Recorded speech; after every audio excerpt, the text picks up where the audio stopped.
Welcome back, everybody, to The Practical Woodsman. I'm Rutt, the creator and host of The Practical Woodsman.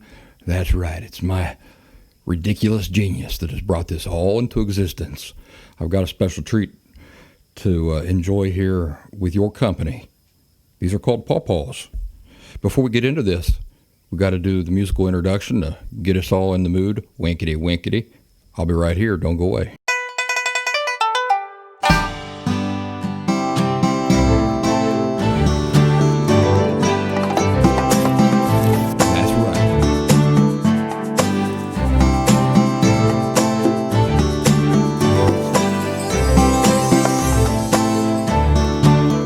Put a camp up right here.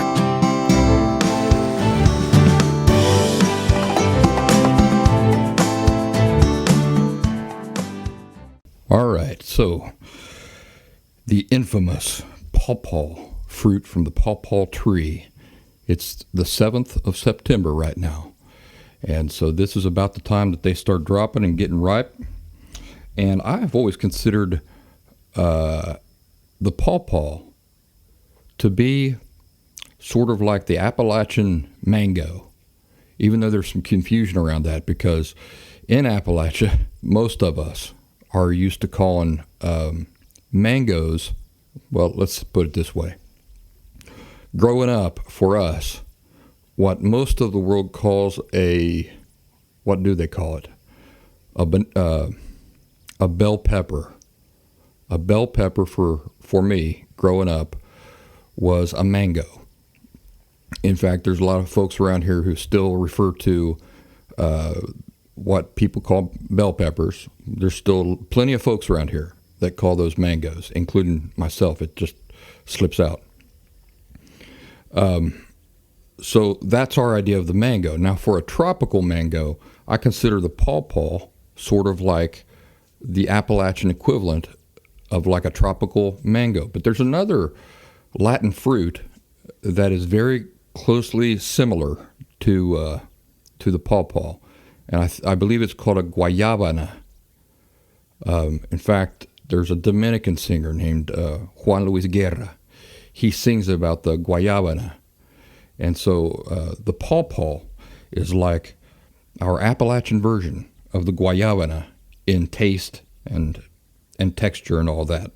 So I did not pick these myself. My buddy Nathan told me months ago that he has a pawpaw tree, and I said, well, when the time comes, why don't you drop me off a mess of those pawpaws?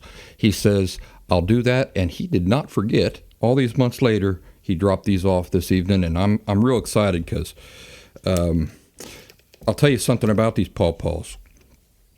They don't last very long once you pick them, or once they drop. You can see these pawpaws here turning brown. Now that's just the outer side. The inside's still perfectly fine. I think I'm going to eat a couple of these tonight, and I'm going to stick the rest of them in the fridge, and that should delay the process of them going bad. But just like bananas, if you pick a banana off the stalk, and then you just leave it out, it doesn't take very long, does it? Once you've started to peel it and started to eat it for it to start browning like that. Well, the pawpaw is doing kind of the same thing. No big deal. But what a treat. And you can really only get them, like I said, certain times a year, and they grow wild. Although I think what I'm going to do is I'm going to save some of the seeds out of this. Out of some of these, I'm going to try to plant my own pawpaw tree. So what I'm doing right now is I'm just feeling like you'd feel any fruit at the grocery store. You go to the Piggly Wiggly and you're checking out like certain types of fruit. You feel it to see if it's soft. I want a soft one. If this one right here, the largest one, it's soft on one side, but it's awfully firm here on the other side. A peach would be a good example of that. Peach or a pear. You'd feel it to see how soft it is. Well, I'll tell you what. Let's go ahead and go with this brown one here, since it seems to have the least lifespan. And what I'm going to do is I'm going to cut this right in the middle to show you folks what this looks like.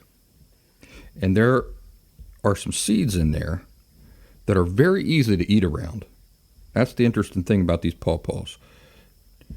The seeds are so easy to eat around.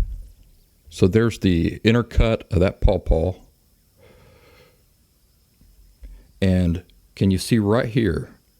There's a big seed right there. I'll tell you what I'll do. I'm going to suck on that. Get all that meat off from around there, all that fruit off from around there. So I can hopefully show you what that seed looks like. Boy, that's delicious. That's really delicious. Okay, there we go. That's what that seed looks like. They ain't tiny. They're plenty big that you can eat around them, no problem. And the texture of the fruit, to me, it really, the flavor reminds me of like a tropical mango. The skin won't hurt you, but I'm going to try to skin her anyway here so that we can just have the meat. There we go.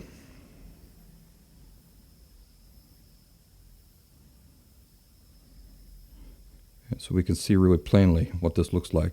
You see that skin just comes off real easy. The skin reminds me of like a, what are those furry fruits called that are green on the inside? If I can remember what that's called, I'll print it up on the screen. What is that called? They're small little fruits. The texture kind of reminds me of that. The skin kind of reminds me of that, except it's not furry. There we go. There's the mango, or sorry, pawpaw. And I'm sure you want to see me chow down on this. Let's try her. So the seeds in there. They're all throughout it, but it's not no big deal. Man, that's good. Yeah, see those seeds?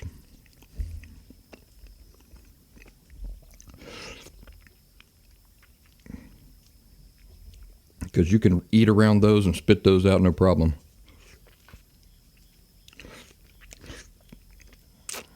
Man.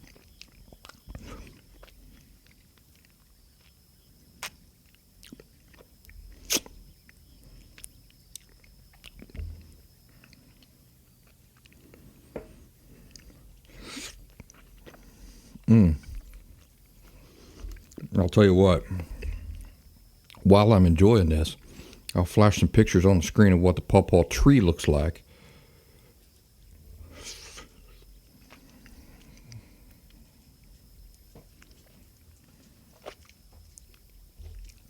It's sort of an unremarkable tree. Looks almost like a weed tree to me usually.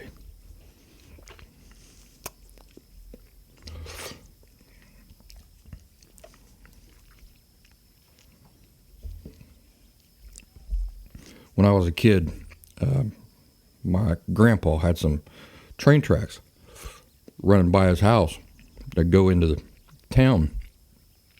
And we'd walk those train tracks up into town to get stuff when we were staying at his house.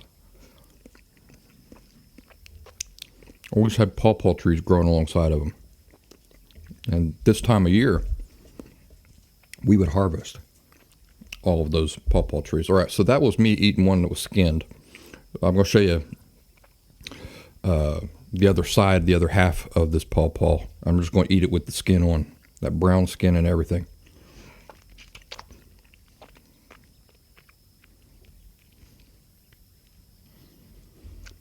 I realize this might not be pretty, watching me eat this and getting my fingers all sticky and my face all sticky and everything, but it's good, man. It's like eating watermelon.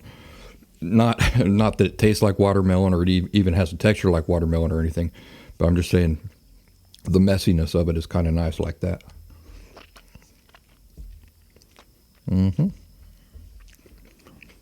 Spit out those seeds.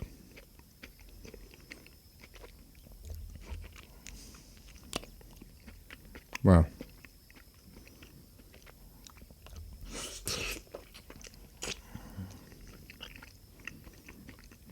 Yeah. I'm going to save these seeds and hopefully have myself a pawpaw tree here in a few years.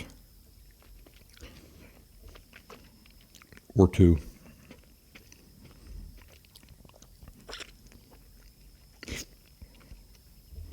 So there you go. You can eat the skin just fine. The skin does not detract from the flavor or the taste at all. Of course, I like to eat my cucumbers with the skins on the cucumbers, and a lot of people don't like to do that. A cucumber, though, cucumber skin does add a little bit of bitterness to a cucumber, whereas the skin on these pawpaws don't affect the flavor of the fruit itself whatsoever. So, there we go. Pawpaw tree. Pawpaw fruit. And now you know. And now you're envious of me, aren't you? I wish I could share them with you. I really do. Thanks for joining me for this really brief episode of The Practical Woodsman. Y'all take care.